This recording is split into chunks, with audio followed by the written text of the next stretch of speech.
नमस्कार, स्वागत बा आप सभी दर्शक लोगन के। त खबर बा भोजपुरी हिट मशीन खेसारी लाल यादव जी के बारे में, जिनकर आज एगो बेरोजगारी के ऊपर गाना आयल बा कॉमेडी अंदाज में। जी हाँ, गाना के नाम बा रोजे रोजी चाही। जी हाँ, रोजे रोजी चाही। हमरा हिसाब से ई गाना के नाम बेरोजगार रखे के रहे, लेकिन इहो टाइटल ठीके बा। बाकी गाना के जोन कॉन्सेप्ट बा उ बहुत ही शानदार लिखले बड़े पवन पांडे जी, और म्यूजिक दिले बड़े श्याम सुंदर जी।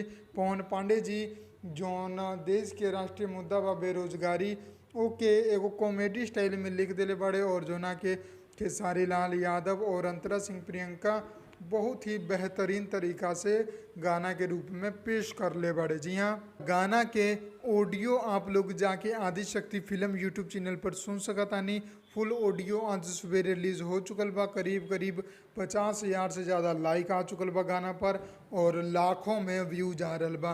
बाकी बात करी ई गाना के वीडियो के, तो वीडियो के हम खास दर्शकवास करेला चाहतानी ई कंपनी के मालिक मनोज मिश्रा जी से, कि वीडियो एकर चाहे समय लगा के बनाई, लेकिन पूरा हाई क्वालिटी के वीडियो बनाई, जो कि पूरा असली तरीका से उन नज़ारा के दिखा सको जो कि भारतीय और बिहार के स्टूडेंट में बा, कि वैकेंसी निकलते ना बा और नौकरी जोन बा उ मिलते ना बा, तो फिर कैसे घर दुआर चली।